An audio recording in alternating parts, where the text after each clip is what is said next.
में खास तौर पे एसएससी के एग्जाम में आपको देखने को मिल जाते हैं और हार्डली ये क्वेश्चन 5 सेकंड या 10 सेकंड के होते हैं। तो अगर आपको करने का सही तरीका पता है तो बहुत ही आसानी के साथ इन क्वेश्चंस को कर सकते हैं। क्या लिखा हुआ, if the length of rectangle is increased by 30% and width is decreased by 20% then the area is increased by. Area कितना बढ़ जाएगा अगर उसकी लेंथ को हम 30% बढ़ा दे रहे हैं और विड्थ को 20% कम कर दे रहे हैं। तो देखिए, जब भी इस तरह के क्वेश्चंस आएंगे, रेक्टेंगल के, स्क्वायर के, कोई भी क्वेश्चंस रहेंगे जहां पे आपका विड्थ या लेंथ बढ़ाने घटाने की बात होगी, तो आपको सिंपली कुछ नहीं करना है, बस इफेक्टिव परसेंट का फॉर्मूला यूज कर देना है। विद इन 5 सेकेंड आपको आंसर मिल जाएगा और बहुत सारे केसेस में आपको बिल्कुल भी कुछ भी पेन वाला काम तो करने की जरूरत ही नहीं पड़ेगी। आप मेंटली ही सारी कैलकुलेशन करके आसानी से आंसर को टिक कर सकते हैं विद इन 5 सेकेंड। तो चलिए मैं उन लोगों के लिए बता दूं जो पहली बार हो सकता है वीडियो देख रहे होंगे। इफेक्टिव परसेंट का फॉर्मूला हमारा क्या होता है, a plus b plus a into b upon में 100। अब यहाँ पे जो प्लस और माइनस का केस होगा वो भी मैं डिस्कस कर देता हूं। ये ए और बी क्या है, ये जो परसेंटेज आपके इंक्रीज डिक्रीज हो रहे हैं यही आपके ए और बी हैं। ये वैल्यूज आपको पुट करनी है और जब इंक्रीज होता है आपका तो आपको प्लस साइन लेके चलना है। मतलब जो वैल्यू आपने ले रखी है इंक्रीज वैल्यू उसके साथ प्लस लगाना है और जो वैल्यू आपकी डिक्रीज होगी उसके साथ आपको माइनस का साइन लेके चलना है। बस इतना सिंपल सा काम आपको याद रखना है, बाकी सारे क्वेश्चंस कर लेंगे। तो इसके लिए चलिए हम ले लेते हैं, a की वैल्यू क्या हो जाएगी 30 क्योंकि इंक्रीज हो रहा है और b की वैल्यू क्या हो जाएगी -20। माइनस क्यों लिया, क्योंकि ये डिक्रीज हो रहा है। तो फॉर्मूला में रख दीजिए 30 और यहाँ पे बीच में आ जाएगा -20 और यहाँ भी क्या आ जाएगा माइनस। अब पूछिए यहाँ माइनस क्यों आया, a इंटू बी करेंगे, वैसे तो यहाँ पे हम चलिए प्लस ही ले लेते हैं। 30 इंटू में -20 अपॉन में 100। अब ये माइनस है तो ये माइनस आपका बाहर आ जाएगा, इसके साथ मल्टीप्लाई होगा तो माइनस ही हो जाना है पूरी वैल्यू को। तो इसे बस आपको सॉल्व करना है, 0 से 0 कैंसिल आउट हो जाएगा, कितना आ जाएगा 6 और ये 30 में से 20 चला गया, कितना आ गया 10 और यहाँ पे -6 बराबर कितना आ गया 4%। अब यहाँ पे आपको बहुत ध्यान से देखना होगा कि ये जो 4% आया है प्लस में है या माइनस में है, तो जी हाँ ये प्लस में है। तो इसका मतलब क्या होगा, 4% का यहाँ पे क्या हुआ है, इंक्रीज हुआ है। ठीक है, तो कई बार यहाँ पे नहीं दिया रहता है इंक्रीज होगा डिक्रीज होगा, तो आपको यहाँ के साइन को देख के पता चल जाना चाहिए कि इंक्रीज हुआ है डिक्रीज हुआ है। वही यहाँ पे अगर -4% आया होता है इसका मतलब जो एरिया है वो क्या हुआ है, डिक्रीज हुआ है। बस यहीं से आपको देख लेना है। अब ये क्वेश्चन अगर आपको ये पता था कि ये कैसे करना है तो ये सब कुछ भी लिखने की जरूरत नहीं थी, बस यहीं से आप कैलकुलेट कर लेते। 30 - 20 कितना होगा 10 और 30 गुणे 20 कितना हो जाएगा 600 बटे में 100 6 और आपका 4% एकदम मेंटली वैल्यू है, कुछ भी करने की जरूरत भी नहीं पड़ेगी, आ जाएगा। बस याद रखिएगा कि इस तरह के क्वेश्चंस आएंगे तो आपको यही इफेक्टिव परसेंट का कॉन्सेप्ट यूज करना है। और प्लस अगर इंक्रीज हो रही है वैल्यू तो प्लस, डिक्रीज हो रही है तो माइनस, ध्यान रखिएगा बस इतना। चलिए इस पे एक और क्वेश्चन देख ले। क्या लिखा हुआ है, if the radius of the circle is diminished by 10% then its area is diminished by how much. कि कोई सर्किल है उसके रेडियस को 10% हम कम कर दे रहे हैं तो उसका एरिया कितना कम हो जाएगा। तो यहाँ पे कई बार हमसे गलती हो जाती है, हमको कुछ दिया नहीं है कि रेडियस के बारे में बात की जा रही है। तो आप इतना ध्यान रखिएगा कि आपका रेडियस दिया गया सर्किल का फॉर्मूला क्या होता है, पाई आर स्क्वायर। ठीक है, तो यहाँ पे आर आपका 2 बार काउंट होता है तो आर इंटू आर होता है यहाँ पे। तो एक बार ही आपका यहाँ पे 10% दिया गया है, इसका मतलब दोनों में आपको 10% कम करना है। मतलब ए और बी दोनों की वैल्यू आपकी कितनी होगी, सेम 10% होने वाली है, वो भी नेगेटिव में। तो इतना आपको ध्यान रखना होगा।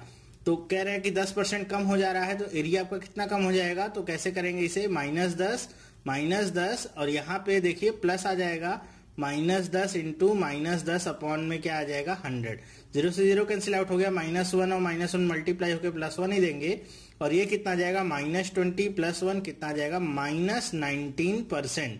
अब यहाँ पे -19% आ रहा है, इसका मतलब माइनस क्या बताएगा कि इसका एरिया जो हुआ है वो क्या हुआ है, डिक्रीज हुआ है, डिमिनिश्ड हुआ है, जो भी कह लीजिए वो हुआ है, वो भी 19% से। तो एकदम मेंटल कैलकुलेशन है, कॉपी पेन चलाने की भी जरूरत नहीं है। क्वेश्चन देखते ही आप सारे क्वेश्चंस को आसानी से कर लेंगे, बस इसे आप अगर समझ लिए हैं तो। ठीक है, चलिए इस पे क्वेश्चन और देख लेते हैं।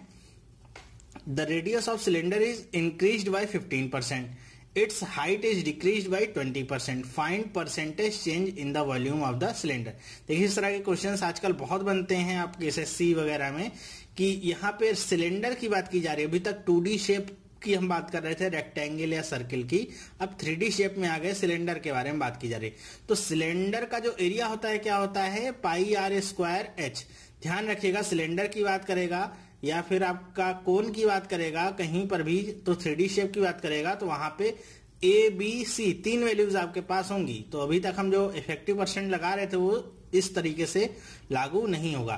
तो यहाँ पे देखिए आर का भी स्क्वायर हो रहा है और एच आपका एक साथ गुणा हो रहा है, 3 वैल्यूज का मल्टीप्लीकेशन हो रहा है। तो कैसे करना है, करना हमको इफेक्टिव परसेंटेज से ही है। पहले हम 2 वैल्यूज का इफेक्टिव परसेंट निकालेंगे, इससे जो रिजल्ट मिलेगा उसको तीसरे के साथ मिला के उसका इफेक्टिव परसेंट निकाल देंगे और हमारा आंसर हमारे सामने होगा। बिल्कुल भी टेंशन लेने वाली बात नहीं है।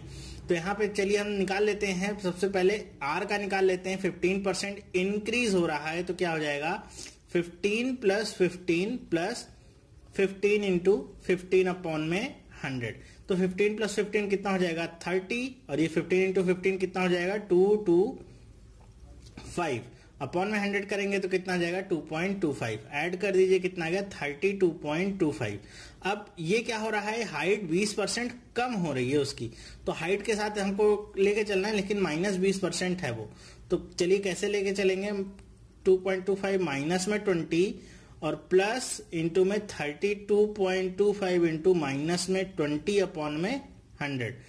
तो यहां पे देखिए कितना हो जाएगा 12.25 और यहाँ पे 20, 5 बार में इसे काट देगा, 5 छंग 30, 5 चौक 20 और 5 25।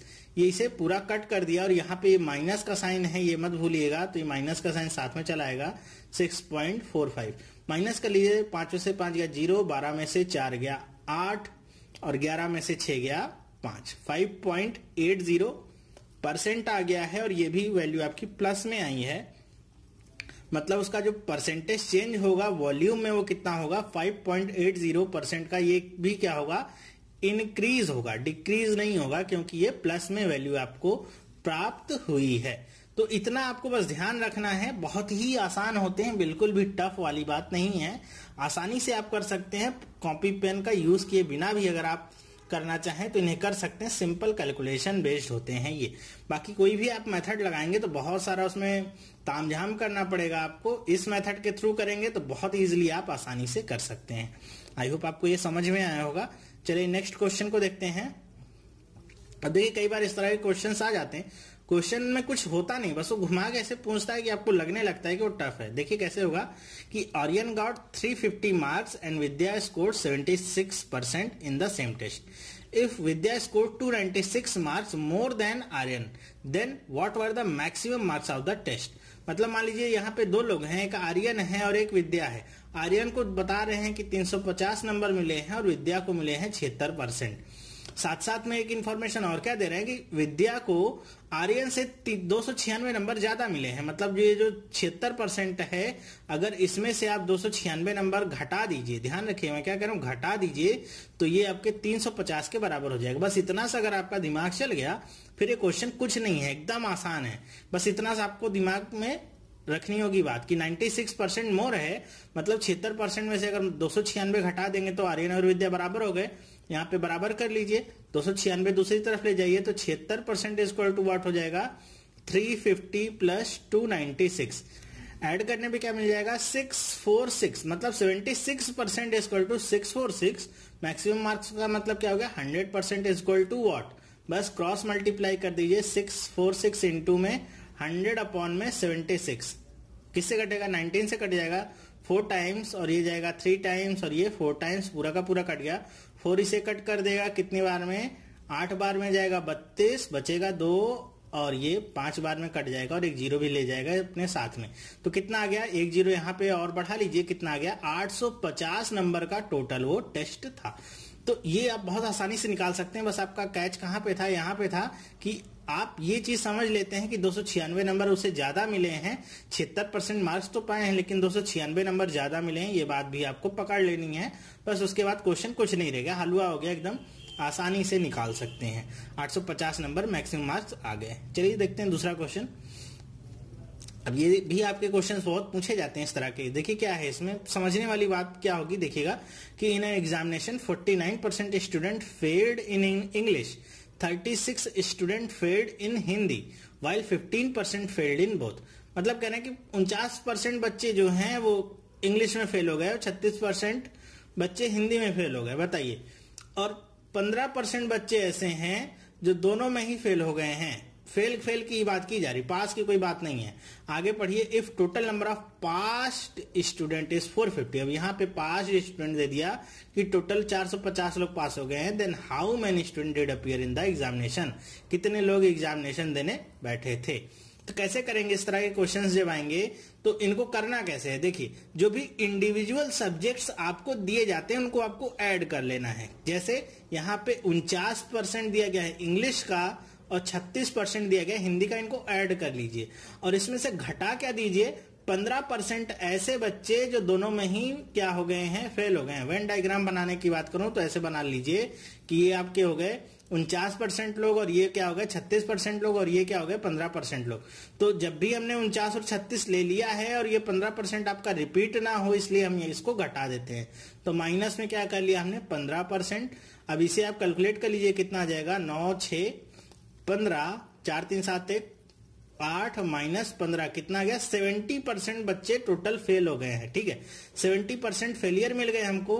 तो पास कितने हुए होंगे 30%। और पास कितने बच्चे हुए हैं, ये नंबर में दिया गया है कितना 450। ये कितना मिल गया 450। तो 100% क्या होगा, बस क्रॉस मल्टीप्लाई करिए, 450 गुणे में 100 बटे में 30, 0 से 0 कट गया, ये 15 बार में कट गया। टोटल कितने बच्चे हैं 1500 बच्चे निकल आए जिन्होंने एग्जामिनेशन दिया था।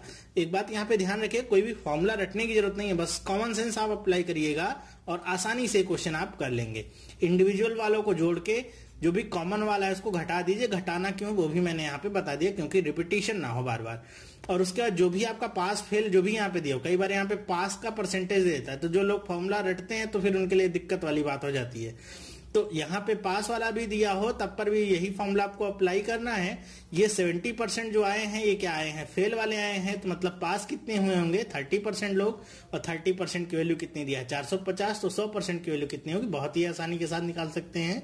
क्या आ गया है 1500 स्टूडेंट्स पूरे टोटल आ गए। ठीक है, आई होप आपको इतना समझ में आया होगा। चलिए चलते हैं नेक्स्ट क्वेश्चन पे।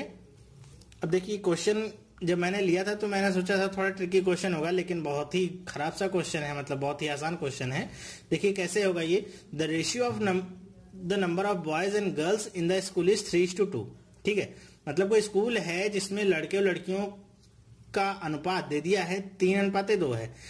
If 20% of the boys and 25% of the girls are scholarship holder, कह रहे हैं 20% लड़के और 25% लड़कियां स्कॉलरशिप होल्डर हैं, then the percentage of student who do not get the scholarship.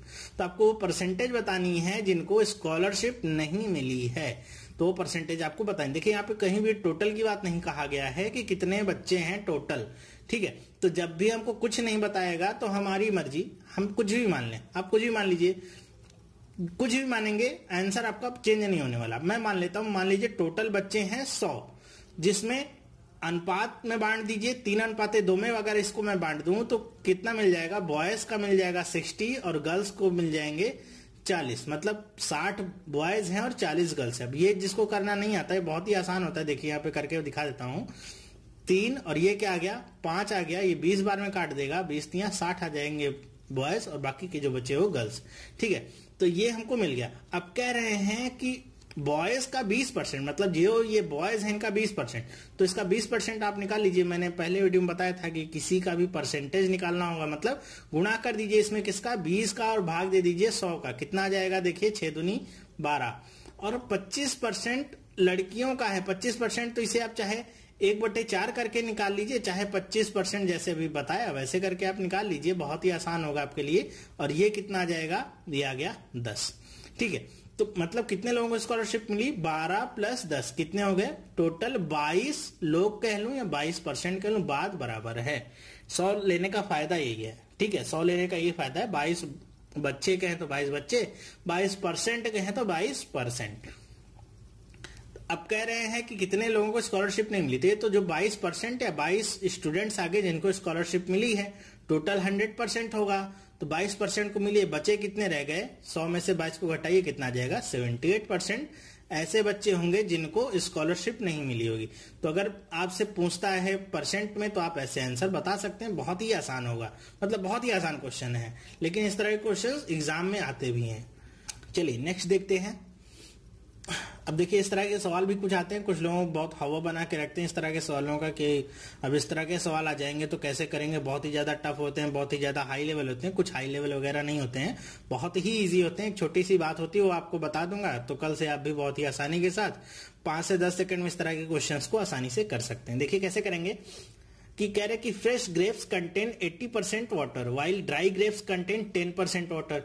If the weight of dry grapes is 500 kg, then what is its total weight when it is fresh? कह रहे हैं grapes है, कोई अंगूर है, ठीक है, जब वो ताजा ताजा है, फ्रेश है, तो उसमें 80% क्या है, वाटर है, लेकिन जब वो सूख जाता है, अब सूख कैसे भी सकता है वो, तो उसमें केवल 10% पानी ही बचता है। और फिर बाद में बता रहे हैं क्या कि ड्राई जितने भी ग्रेप्स हैं उनका वजन कितना है, 500 किलो है। तो आप बताइए कि जब वो ताजे रहे होंगे, वही उतने ही ग्रेप्स जब ताजे रहे होंगे, तो उनका वजन कितना रहा होगा। तो बात इसमें बस समझने वाली क्या है, देख लीजिए यहाँ पे अगर मैं थोड़ा सा चित्र वगैरह बना के दिखा सकूं, ये आपका समझ लीजिए कोई एक ग्रेप है, ठीक है, इसमें क्या है 80% क्या है, वाटर का है, 80% वाटर हो गया, तो बाकी का जो 20% बचेगा वो क्या होगा, पल्प होगा, मतलब जो उसका गूदा होगा, पल्प होगा, वो होगा इसका कितना, 20%। ये फ्रेश की बात कर रहा हूं, यहां लिख देता हूं मैं फ्रेश। उसके बाद एक दूसरा अंगूर है जो सूख गया है, ड्राई है, इसमें कह रहे हैं क्या कि 10% ही आपका वाटर है, तो बाकी का 90% इसका क्या होगा, पल्प होगा, ठीक है। अब इसमें से जरा एक बात ये बताइए कि अगर अंगूर जब ताजा से ये सूखा है, ठीक है, ताजा था उसके बाद सूख गया, तो इसमें से सूखेगा क्या, पल्प सूखेगा या फिर वाटर सूखेगा। तो जाहिर सी बात है पल्प में कोई भी चेंजेस तो आने वाले नहीं, चाहे इसे आप धूप में रख दीजिए तो ऐसा नहीं होगा कि उसके छिलके में से उसका जो पल्प है वो निकल के ऊपर हवा में उड़ने लगेगा, ऊपर पहुंच जाएगा। जो भी निकलेगा, जो भी जाएगा, वो क्या होगा, लिक्विड वाला चीज ही इसका बाहर निकलेगा, मतलब वाटर में चेंजेस होंगे।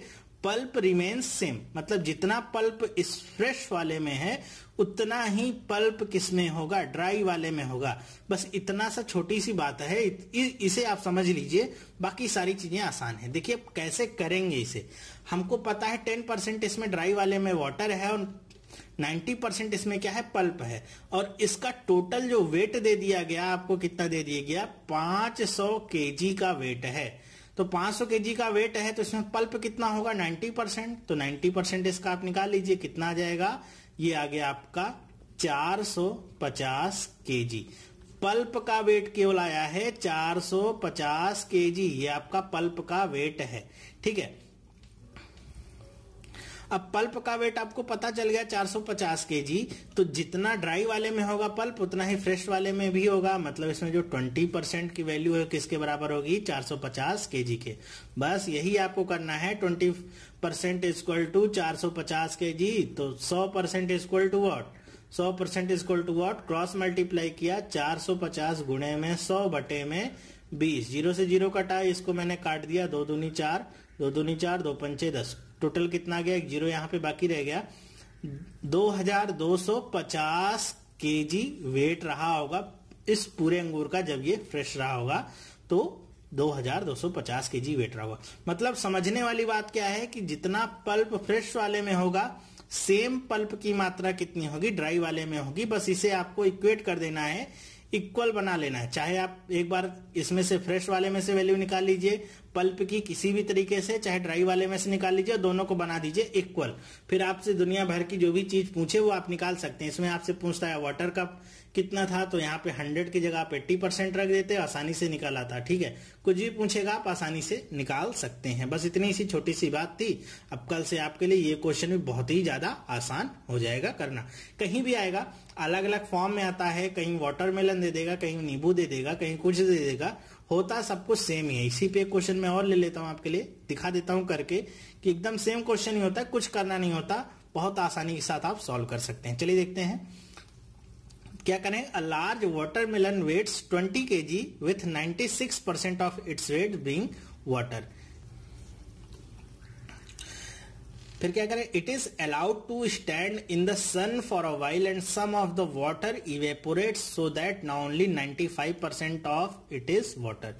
What is the reduced weight now. कह रहे हैं कि कोई वाटरमेलन है, यहाँ पे मैं बना देता हूँ, वाटरमेलन है 20 kg का भारी भरकम वाटरमेलन है, ठीक है। कह रहे हैं कि ये जो वाटरमेलन है इसमें 96% तो आपका पानी ही पानी है, 4% जो भी है एक्स्ट्रा में पल्प बीज जो भी कह लीजिए वो सारी चीजें इसमें भरी पड़ी हैं, ठीक है। कह रहे हैं इसे थोड़ी देर के लिए धूप में खुला छोड़ दिया गया, तो धूप में खुला छोड़ने के बाद नतीजा क्या निकला, इसमें का थोड़ा सा पानी जो है वो उड़ गया। अब पानी कितना बचा इसमें 95%, और 5% इसमें क्या बच गया, जो भी पल्प वगैरह था, जो भी बीज वगैरह थे वही सब। अब जाहिर सी बात है जो उड़ा होगा वो तो पानी ही होगा, उसका बीज तो उड़ के जाएगा नहीं। तो आपसे पूछा क्या गया है कि ये अब कितने केजी का रह गया है, ये आपको बताना है, रिड्यूस्ड वेट कितना है। तो करना एकदम वैसे ही है, आपको पता है ये वाली जो वैल्यू है और ये वाली वैल्यू है, इनको इक्वेट कर दीजिए, बाकी सारी चीजें आप बहुत आसानी से निकाल सकते हैं। तो देखिए अगर ये 20 kg का है तो इसमें पल्प की मात्रा कितनी होगी, 4% होगी, तो आप 20 kg का 4% निकाल लीजिए। निकाल लेते हैं हम, कितना आ जाएगा 0.8 kg, या दूसरे शब्दों में कहूं तो 800 ग्राम आ गया, ठीक है। 800 ग्राम पल्प आ गया। अब ये 800 ग्राम का पल्प यहां भी सेम होगा, यहां पे 5% पल्प होगा, तो 800 ग्राम पल्प बराबर 5% के हो गया, तो 100% की वैल्यू क्या होगी भाई, 100% की value question mark cross multiply कर लीजिए, 800 गुणे में 100 बटे में 5, कट करिए 20 टाइम्स कट हो गया, 8 दूनी 16 और 3 जीरो आगे बढ़ा लीजिए ग्राम। किलो में पूछे तो 16 kg, ये आपको आंसर मिल गया इसका कि 16 kg का अब ये रह गया है। तो बहुत ही आसान क्वेश्चन है, बिल्कुल भी टफ नहीं है, छोटी सी चीज थी जो आप समझ गए कि पल्प ही